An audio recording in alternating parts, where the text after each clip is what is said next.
Aloha.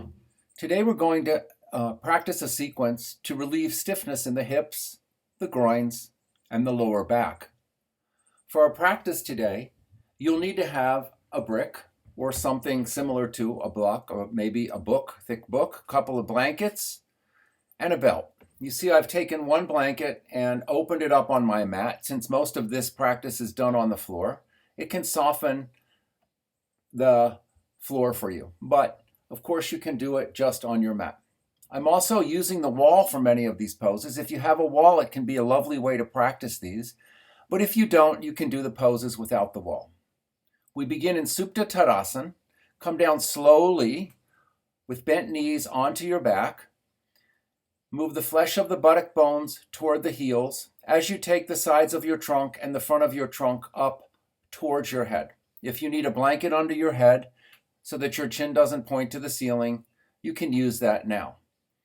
Then one by one, I extend the legs, press the heels into the wall, and find the median line. From the center of the head to the tailbone, I want to be evenly distributed on my mat. Roll the shoulders underneath you and extend from both sitting bones to both heels. As you do, lengthen the back of the calves and the knees and keep moving the back of the legs down to the floor. Now with an inhalation, raise the arms up, move the upper arms down, shoulders toward the floor as you extend from the armpits all the way to the fingers. And with an exhalation, take the arms over your head. Turn the palms so that they face towards the ceiling. And notice with the arms extended how the heels want to come away from the wall. Continue to be on that median line. Extend from the buttock bones to the heels as you use the lift of the arms to extend the sides of the trunk and the front of the trunk towards your head. Legs moving toward the wall, upper body away from the wall. Now interlace the fingers, press the palms to the ceiling, and then take the arms up over the head. Turn the palms so that they face the wall behind you for Supta Baddha-Gilyasana, bound fingers pose. And in the same manner, continue to stay on the center line. Extend the legs into the wall as you use the arms to reach from the waist all the way to the palms and lengthen the whole upper body away from the wall, away from your legs. Now from here, bend both knees. Roll the shoulders underneath you, and then interlace your fingers, or actually take your fingers behind your knee and massage a little bit the tendons, the ligaments, those areas behind the knee that get tight from our activities that we do all day. Then interlace the fingers around the shin. Reach from the arch to the knee. See how that moves the back down to the floor, and then pull down with the hands to broaden the chest and back so that the shin bone moves toward the knee and the abdomen moves in, the thigh moves in close to your abdomen. As you continue to pull back on the shin bone, move the outer thigh in the right leg down from the knee to the hip, and move the right hip and sitting bone forward, away from your shoulder, towards the wall in front of you.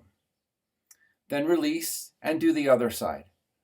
Bring your fingers behind the knees and massage, lengthen. Open up those areas that are tight behind the knee with your fingers.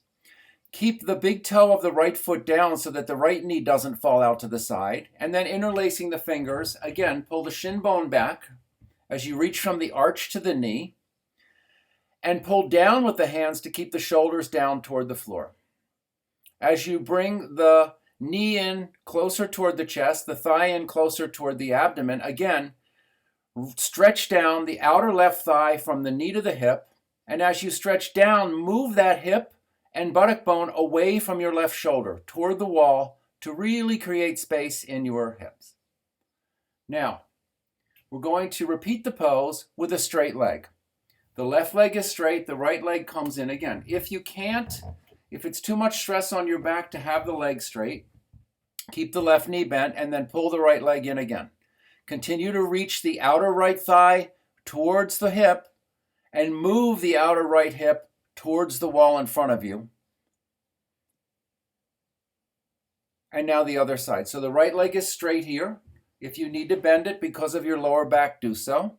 And then again, with the fingers interlaced, pull the shin bone down toward the floor to open the chest, back towards your knee to move the thigh in close to the abdomen, and continue now to reach strongly from the left outer knee to the outer hip, down toward the floor, and then move that left hip forward. Move the left sitting bone forward toward the wall as you pull the leg in closer.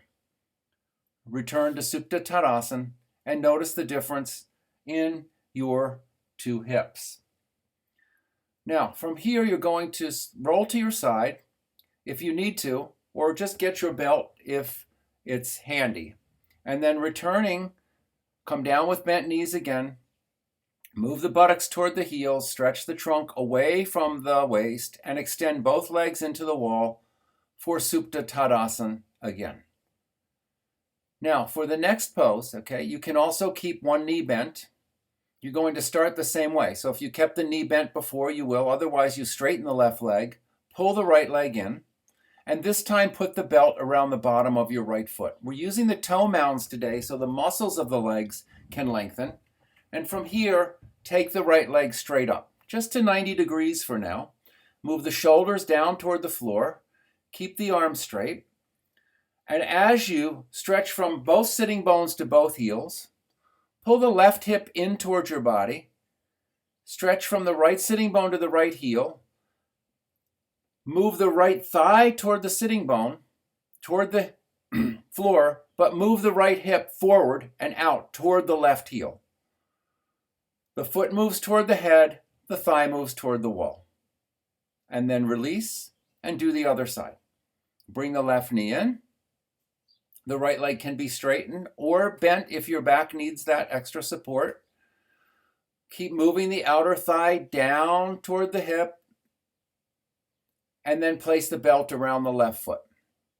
Take the leg straight up, extend from both buttock bones to both heels. The back of the right leg moves toward the floor, the back of the left leg moves toward the wall. Roll the shoulders toward the floor, and as you extend up from the left sitting bone to the left heel, move the left hip forward toward the wall in front of you. Pull the left outer thigh toward the left hip, move the left hip forward, take the foot towards your head and the thigh toward the wall. And feel the space that comes into your left hip as you find those actions. Then release, extend both legs in the wall, come back to Supta Tadasana. Be on the median line again. Roll the shoulders down toward the floor. And this time you're going to bend your right knee again. I'm going to show on the other side here so that you can see what I want you to do. But you bend your right knee in again and put the belt around the foot. But this time with the belt around the right foot, you're going to keep the knee bent. Hold the belt with the right hand and then use your right arm and elbow inside the right thigh to extend from the inner groin, from the inner thigh to the inner knee. The knee stays bent, but use the arm a few times to extend that inner thigh and then take the leg to the side with the knee bent. We're going to do that 3 times, keeping the left leg straight out into the wall, taking the bent knee to the side, and as you take the right leg to the side, you turn the abdomen from the right to the left. 3 times repeating, continuing to lengthen that inner thigh toward the inner knee. And then straighten the leg and do the other side. Again, the opposite leg can be bent here. If it's too much to have your left leg straight into the wall, your right leg straight into the wall, you can keep it bent. Now with a bent knee, use your left arm, elbow to extend the left inner thigh toward the inner knee as you move the bent leg to the left. As you take the leg to the left, turn the abdomen to the right and feel the space that comes into your left hip. And then release and extend the legs back to Supta Tadasana and notice the difference. For the next pose, you'll need a block. If you don't have a block, you can use a rolled up blanket. See how I roll the blanket here on the short end? And actually, this is a nice soothing way to do the pose. With the blanket, a softer support, you can stay there longer. It's a nice way to work with this. You can do this pose during menstruation and pregnancy. By the way, you can't do the first pose with the legs straight up, which requires a lot of abdominal work. But you can use the block or the belt. But we're going to use the brick today to help keep the hips level as we go to now Supta Padangusthasana 2, which is the pose you did the last time, but with a straight leg. So again, the left leg now it should be straight, but you can bend it if you need to for your back. Hug the right knee in, put the belt around the foot, take the right leg up as you did now a few times. Now the right leg is straight, left leg is straight or bent if you need. Shoulders roll down toward the floor, sitting bone to the heel.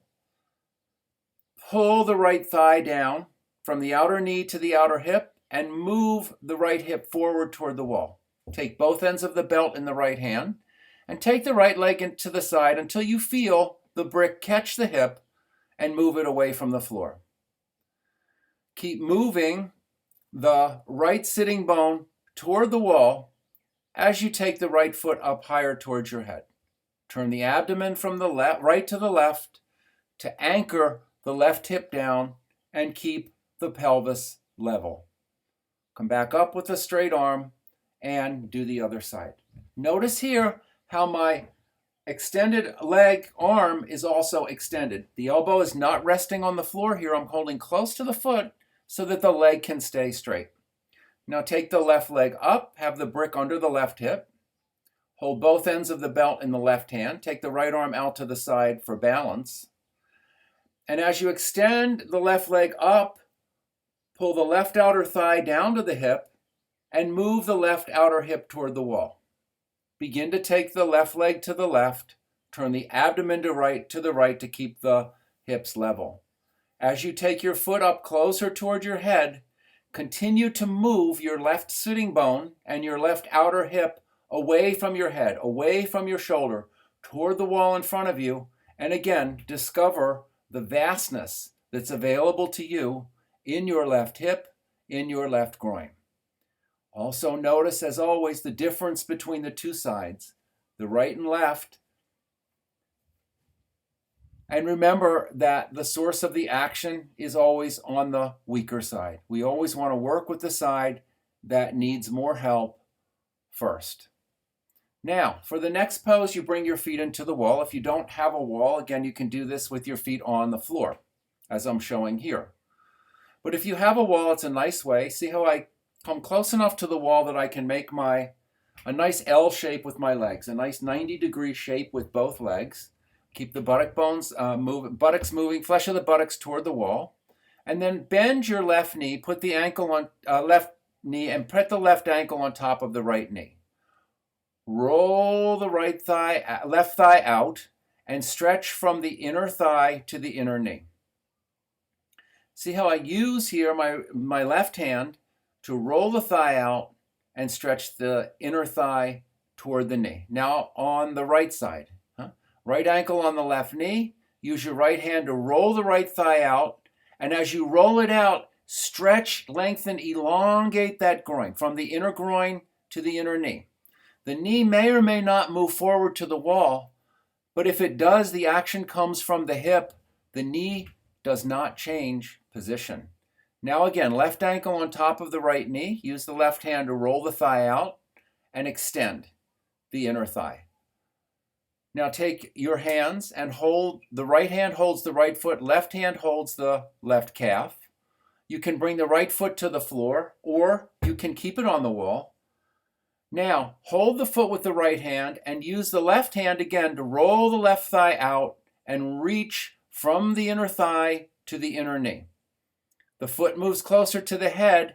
The thigh moves closer to the wall as you continue to turn it out and lengthen from the inner groin to the inner knee.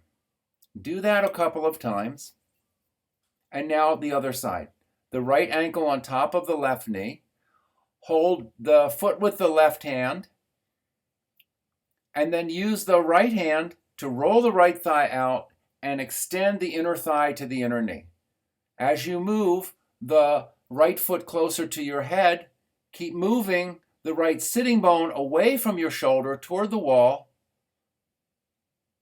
and see how that moves the thigh and further away from your abdomen and creates again that vastness in the hips, in the groins. Now come back to both knees bent again, and you're going to scoot back just a little bit away from the wall.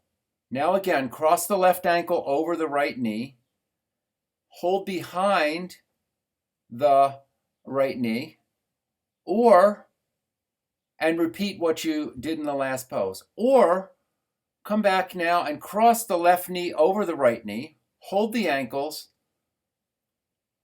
and bring the knees in close to your chest. For Supta Gomukhasana legs, turn the thighs out here from the inside out and pull the hips in toward one another. Keep the heels close to the buttocks, and then either repeat this pose or the previous pose on the other side. Now the right knee crosses over the left. Hold the ankles or shins, pull the heels toward the buttocks. Roll both thighs out from the inside out. And as the thighs roll out, feel the grip of the hips in. In this pose, we move toward adduction. Strong adduction of the hips where they move and actually cross the median line. Now, for the next pose, you either repeat what you did in the last pose, or if your knees allow, you're going to take Gomukhasana legs seated. See how I bring a brick behind me, and then I take the right foot to the left side of the brick, the left foot to the right side of the brick, and sit down between my two legs. You can see here how the heel of one foot is on the buttock. Eventually you're sitting with both feet pointing straight back. But for today, this preliminary pose, you have the top leg heel in close, bottom leg and the other heel out a bit further. So here, looking from the front, see how I bring the right knee behind the left, sit back, I'm putting a brick between my legs, and I want to have that bottom foot pointing as much straight back as possible here. Both thighs roll out and both hips grip in. The hips move toward one another, the thighs move away. If you would like, the collarbones broaden here, and as you press the sitting bones and shins down, tops of the feet down, lift the trunk up. If you want to add the arms here, you can. You have the right leg on the bottom, so the right arm goes on top for full Gomukhasana. Or you can just stay seated upright in this pose. There's another video that shows you how to do the arms for Gomukhasana if you're not sure. Now come back to a kneeling position, or if you're on your back, switch legs. And if you're doing the previous pose on your back, you'll cross the other ankle over the knee. So now we have the left leg on the bottom and the right leg on the top. Adjust now so that the bottom leg foot points as much straight back as possible, and the knees are stacked directly on top of one another. Shins, ankles, tops of the feet press down. Roll the thighs out, away from one another. The inner thighs roll out like they've done in the previous poses. The hips grip in. And if you're adding the arms here now, the left arm is on top and the right arm is on the bottom. For Gomukhasana, first stage of seated. And then come out and release the pose. Stretch your legs out for just a moment into Dandasana. The next pose, if you have a wall, you'll do this pose with your arms extended into the wall. If not, you can use a chair or a bench or a stool or something to reach your arms into. I'm going to put the chair here. Again, you can use the wall, but the first time I'll show with the chair, and actually it's by the wall, so it's sort of a combination here of the chair and the wall, but you choose what you need. To sit in Swastikasana, Sukhasana, easy cross leg pose, bring the right leg in first, and sit on enough height that the back can be upright, shoulders can move back and down, sitting bones press evenly. The thighs here again roll out, and the outer thighs pull back from the knees. Inhale, raise the arms, and then exhale, come forward. See how I put my thumbs in the creases of my hips here now and roll, smile those hip creases back, move the hips back, move the front thighs back, as I extend forward from the sides of the waist all the way to the fingertips. The key point here for this particular version of the pose is to move the hips back, hip creases roll back and out as I stretch forward with the trunk. You can rest your head as I'm doing here on the chair. Or if you're at the wall, you just keep the ears in line to the inner upper arms as I'm doing here in this pose. It can be nice to rest the head, but it's absolutely not required. If you find another way to rest your head, I encourage you to use that to experiment in any way that you need. Now I'm going to show with just the wall for the second time so you can see how that looks. Again, I switch legs. The left leg is in first now. Keep the thighs rolling out. Smile those hip creases back. Keep the thumbs there to feel how the thighs move back, creases of the hips move back, and then release them as you extend forward. Spread the palms into the wall and keep moving the front thighs, hip creases, hips back toward the wall behind you as you extend forward through the armpits, elbows, wrists, and fingers, starting from the sides of your waist, and feel how that bi-directional pull opens the hips in yet another way. Now, coming back to the center here, we're going to sit in Baddha Konasana. Again, there's another video of seated poses showing you how to sit in Baddha Konasana. If you can today, you're going to use a wall. So I just sat in the middle and showed you how we would do without a wall. But if you have a wall, you can sit with your back to the wall. It can be a nice way to support the pose. You take as much height as you need underneath you so that when you take the soles of the feet together in Baddha Konasana, the groins and the knees are in one line. The knees aren't facing way, way up towards the ceiling. If they do, and the backgrounds, you need to take more height. So see here how I bring my back into the wall. I'm stretching the legs into Dandasana, taking a brick now. You need your brick for this, sorry. And have it on the skinny, narrow side. And then I bring the soles of the feet in and place the brick between my feet. I keep extending, I keep rolling the thighs out, extending from the inner groins to the inner knees, and pulling back like we did in the very first pose from those outer knees to the outer hips.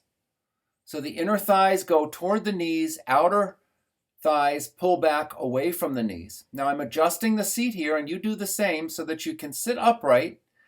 Move the heels in toward the sacrum toward the heels, and see how when you press both feet into the brick, roll the thighs out, extend the inner thighs to the inner knees, and pull back from the outer knees to the outer hips.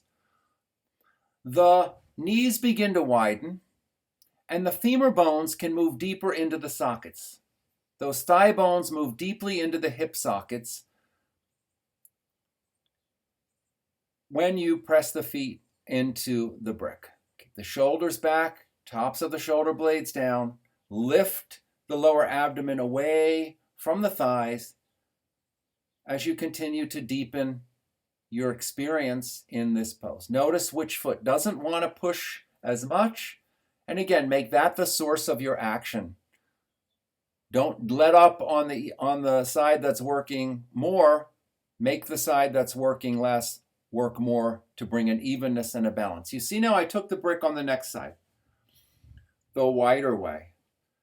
You'll see how this accentuates the pose. You may not be ready for this. You may just repeat it on the first side. But to open up the groins more, to release, to widen the knees more,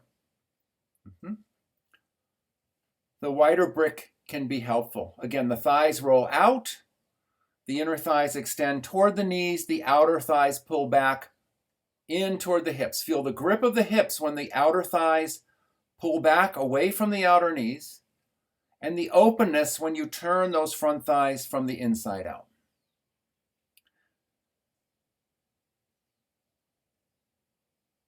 Now there is a third level here, which is take the brick on the low, wide side. I'm not going to show that today, but you can see here how you would do that and continue to work to improve your Baddha Konasana with the brick, opening the groins and hips, not forcing it.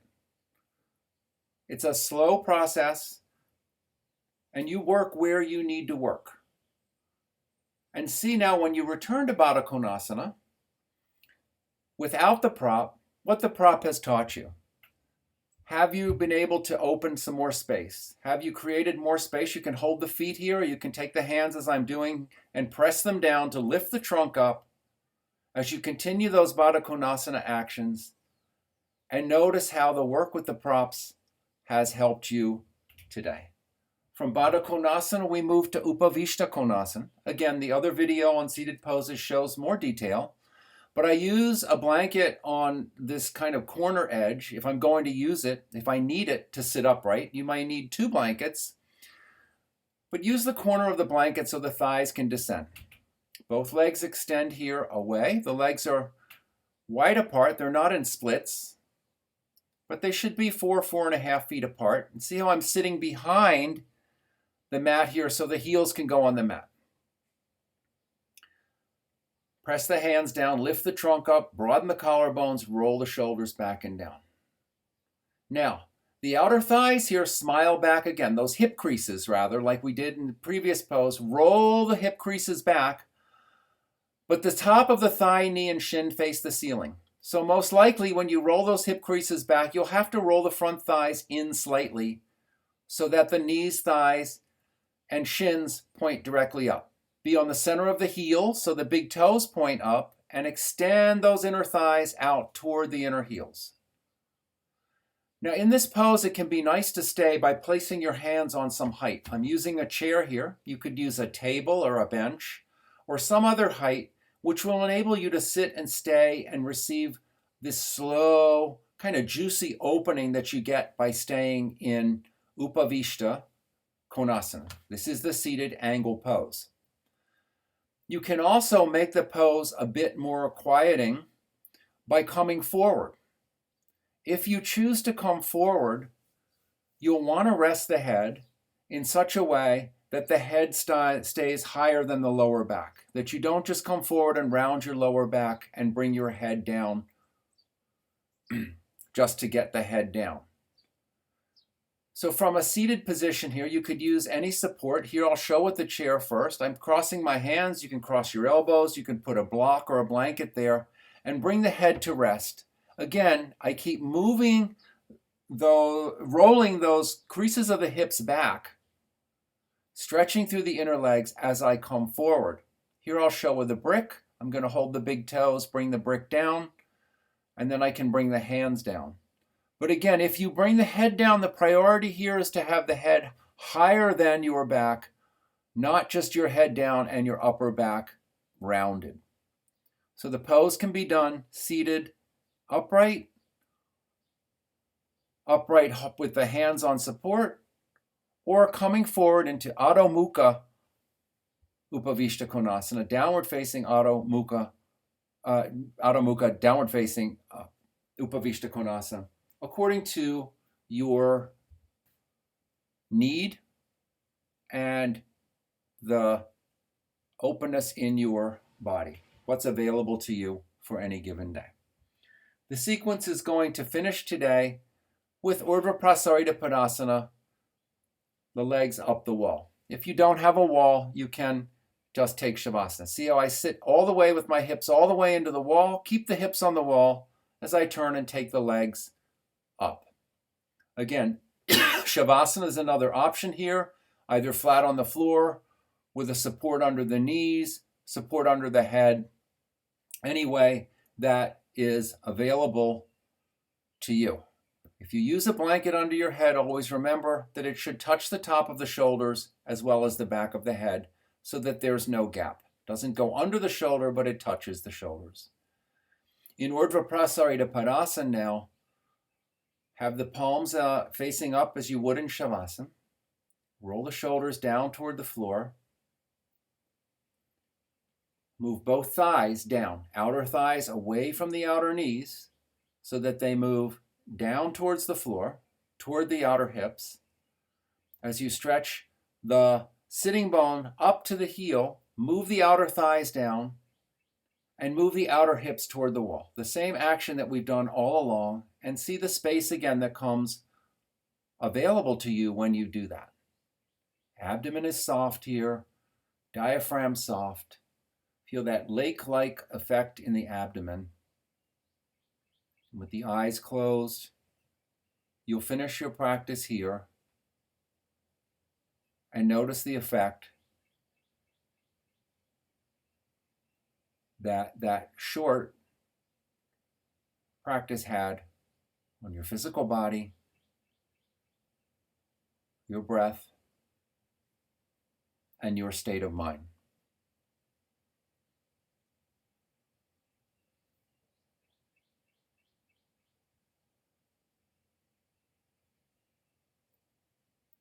When you're ready to come out, you can cross the legs. At the wall, that can be a nice intermediate stage into Sukhasana or Swastikasana, simple crossed leg pose.